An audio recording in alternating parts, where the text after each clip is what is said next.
El so, el pia la càmera directament, no? O què? No.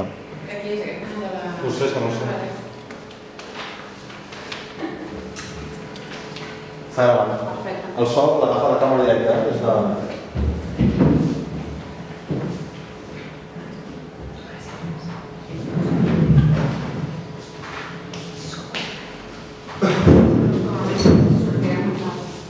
No, ja he ficat de vostè. No res?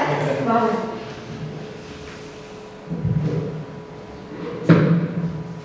Bé, bon dia. Donarem inici a la roda de premsa, la presentació de les mobilitzacions de l'I7J, convocada per la coordinadora d'Obrir Fronteres. En primer lloc parlarà Rubén Wagensberg, després tenim la Norma Falconi, la Irene Ribas, la Haru i Karim Sap. Bé, bon dia. Des de la ciutadania i les entitats crec que tenim dos sentiments molt diferents. El primer és positiu i alegre de veure la gran mobilització, les grans mobilitzacions que hi ha hagut els darrers mesos a Catalunya en favor del dret d'asil, a favor del refugi, per acollir més i millor per les persones que ja són aquí. Ha sortit moltíssima gent al carrer, en aquest sentit estem molt contents, però per l'altra banda estem preocupats, ho hem dit moltes vegades, estem molt preocupats per la inacció institucional, per la inacció de les administracions en relació a tot aquest tema, fets que a vegades només es queden en paraules, i és per tot això que sentim l'obligació, el conjunt de les entitats que hem format part de tota aquesta campanya, a seguir endavant, a fer-ho de forma coordinada, i avui us presentarem els propers actes que celebrarem tots plegats, com serà el 17 de juny en el marc del Dia Mundial dels Refugiats. Us ho explicarem.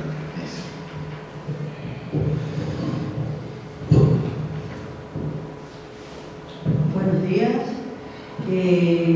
Desde la perspectiva de la inmigración y del refugio, nosotros estamos planteando lo siguiente, que si bien es cierto que la ciudadanía de Cataluña y de Barcelona en particular tiene una solidaridad súper abierta, es intensa, pero las leyes tanto de extranjería como la ley del asilo no lo son así. Son como tubos increíblemente apretados que no dejan circular ni dejan pasar a todas las personas que solicitan el asilo. Planteamos esto desde la perspectiva de que desde hace muchos años quieren hacer la separación didáctica, ¿no?, de parte del gobierno y de los medios de comunicación, de que los inmigrantes económicos son una población aparte a las peticionarias de refugio.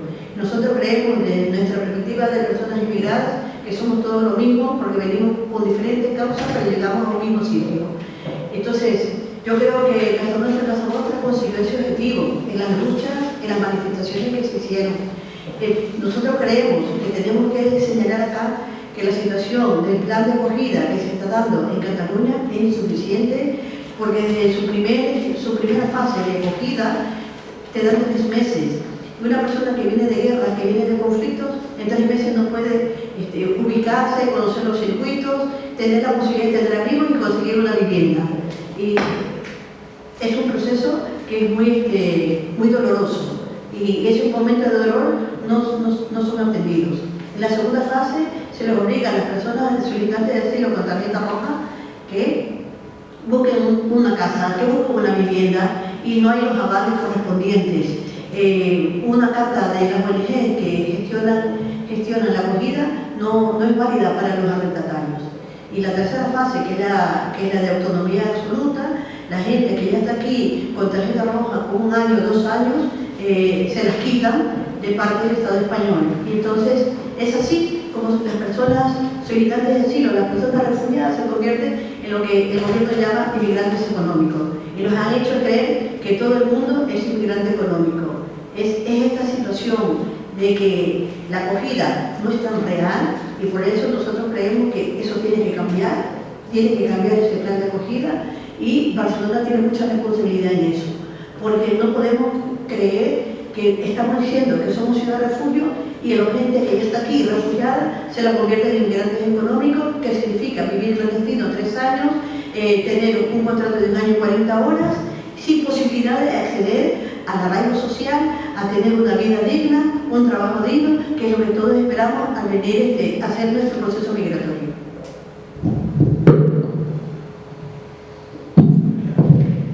Bon dia a tothom.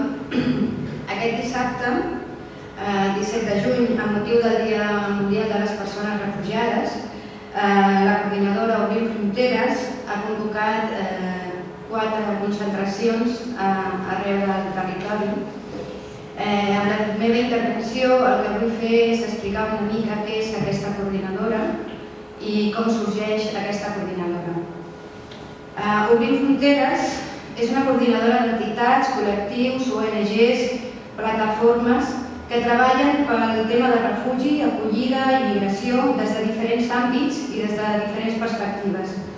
Algunes d'elles des de fa ja molts anys i altres de creació més recent. De mica en mica hem anat creant xarxa.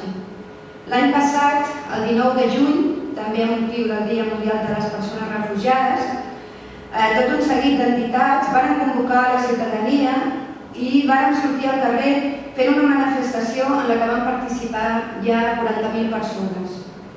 Si bé ja s'havien fet altres manifestacions, va ser la primera mostra clara de que la societat civil estava en contra de les polítiques migratòries de l'estat espanyol i de la resta de governs de la Unió Europea.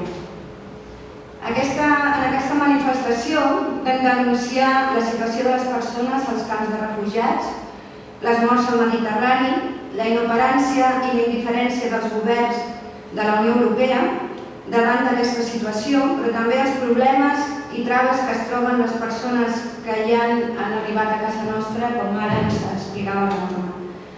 Vàrem exigir el tancament dels centres d'internament per a estrangers i la fi dels vols de deportació, la derogació de la llei d'estrangeria, el desenvolupament de la normativa de la llei d'asil, en definitiva, l'aplicació de vies segures i legals d'entrada al territori europeu i una acollida digna i amb drets per a totes les persones. Aquesta manifestació va ser fruit de la col·laboració activa d'aquestes entitats i també arrel d'aquesta manifestació va sorgir ja una coordinadora territorial que es deia Obrim Fronteres i que plegava diferents grups i iniciatives que ja hi eren en el territori. Totes aquestes entitats després ens vàrem implicar activament a la campanya Casa Nostra, Casa Vostra, a la que també es van afegir altres grups que ja hi eren també a Catalunya però encara no estàvem en xarxa, així com nous grups que es van crear inclús arrel de la campanya. Sota el clam Obrim Fronteres i Volem Acollir, el 18 de febrer els carrers de Barcelona es van omplir aquesta vegada amb 500.000 persones, la manifestació més gran que s'ha fet a nivell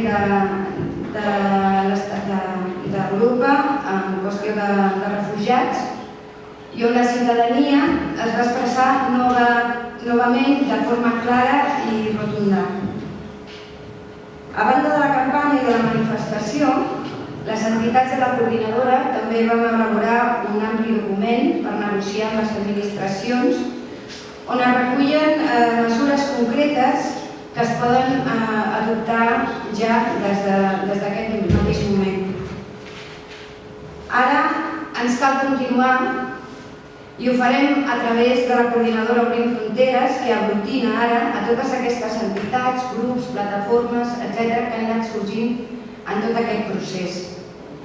La coordinadora vol ser una eina per treballar conjuntament i exigir un canvi de polítiques, mantenint, per una banda, la identitat de cada una de les entitats, dels grups que la conformen, que cadascú seguirà treballant en el seu àmbit d'actuació, però també plantejant accions en comú. Malauradament, la situació, lluny de millorar, en els darrers temps ha empitjorat i ho ha fet per manca de voluntat política. Si la ciutadania ha mostrat una i una altra vegada el seu compromís amb els drets humans, Els governs han demostrat no estar a l'alçada moral que exigeix la situació actual. Sols la unió i la pressió constant de la societat civil farà canviar les seves polítiques. Per això continuarem sortint al carrer tantes vegades com calgui fins que no hi hagi cap persona sense refugi i fins que els drets de totes les persones siguin respectats. Ens juguem el tipus de societat que volem. Els drets humans no poden ser un privilegi defensat en tanques i fronteres, sinó un bé comú i universal per a totes les persones. Bé, ara el Baharu us farà 5 cèntims d'aquestes convocatòries programades per al dia 17 de juny. Bon dia. Tal com deia la companya Irene, al llarg del cap de setmana es faran diferents actes, manifestacions, actes reivindicatius al llarg per tot l'estat espanyol i també a Catalunya. A Catalunya es fan 4 actes descentralitzats, 4 punts diferents, a Barcelona, a Tarragona, a Calafell i a la Jonquera. L'horari dels actes a Barcelona i a Tarragona es començarà a la mateixa hora, a les 7 de la tarda, amb la concentració, una petita acció de denúncia i la lectura d'un poema d'una noia refugiada que va néixer en un camp de refugiats a Kènia, perquè ella és provinent de Somàlia.